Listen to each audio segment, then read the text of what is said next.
Let's talk about Well, that. hold on. The thing they might actually be getting growth. I mean, the Open went up this year. Okay, so yeah, they had 323,000 people sign up. Yeah.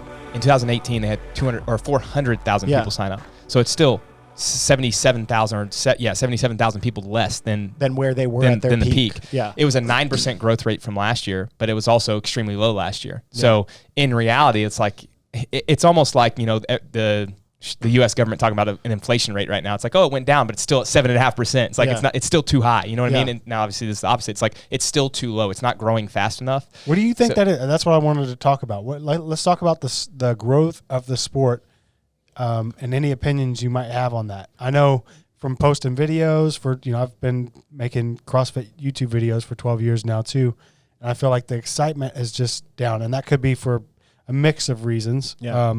Probably just, the market's getting saturated being one of them, but it just feels like the overall interest is down. The only other thought I had besides saturation was just that it seems like the everyman now that the sport has caught up with the level of talent, it seems like the everyman just doesn't have that feeling that, hey, if I do everything just right, I could probably make it to the next level. That dream's kind of dead, almost dead. Yeah. I do think you think that affects the growth of the sport? Well, look, here's I think the biggest problem. Their primary revenue driver is the Open.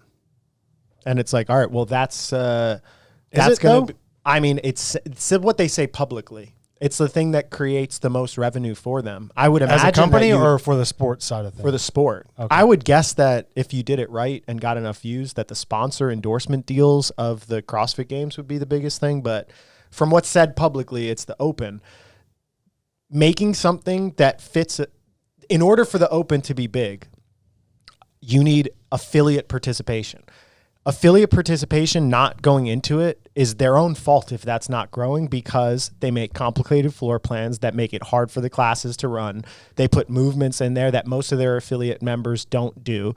It used to be super hard and super damaging to people's bodies. So a lot of people would, even if they didn't get like real injuries like slap tears, they get strains and pulls from just like going max effort at that like speed and with the competitive pressure that they haven't had on themselves in that style. Like you're just more likely to hurt yourself doing 5 minutes of heavy clean and jerks than like a 1K row, for example. And I think in order to get the Open to grow, you have to go towards the affiliate and general community participation. In order for you to get the sport to grow, I think what the CrossFit Games did really well until 2018 is create a spectacle.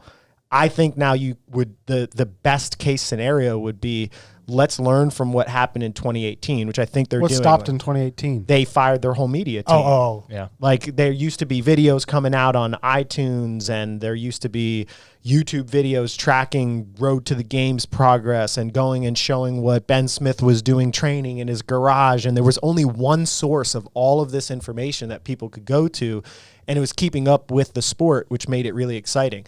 They stopped that, which I think caused a problem, because then it meant like all the media sources blew up. So now all that attention that was being focused just to CrossFit is now at Training Think Tank, at CrossFit Mayhem, at Proven, because all of us had to independently try to figure out, well, if they're not doing this, like we need to help continue to grow the sport. This is our livelihood too. So we were like, we doubled down on making more stuff for people to watch and stay interested in. So I think that's kind of the issue that they need to solve, is if you need to do the sport thing and grow the sport. If you need to do the revenue model for the affiliate thing, go to the affiliates, not listen to, Savon, Hiller, me, yes, we have an affiliate and we have Travis's affiliate, but really we're not like the typical affiliates, 11,000 square foot box. It's like, you need to figure out if you want the 80 members in a, normal CrossFit gym and whatever, wherever it is in Europe, over here, to do the workout. It has to be something that they can do, that they're excited about doing, that's going to keep their members healthy, that's going to keep their members coming back. And I think simpler, easier to track, more repeatability from year to year, Yeah, they more should have community that for the prizes. Yeah, like that I think is part of the solution. Especially the repeatable part. Yeah. Like I think we talked about that. That before. is, I'll bow down to that. That is what they're missing, and I think that is probably step number one. Hope you enjoyed this clip of the Corpus Animus podcast with Max and Brannen. To hear the full episode where Max defends why this was his favorite CrossFit Open, why the sport being unknown and unknowable continues to cause problems, a discussion on the growth of the sport or lack thereof, and the future of AI, deepfakes, and ChatGPT. Check out the audio version on all major podcast providers or peep the other clips here on YouTube.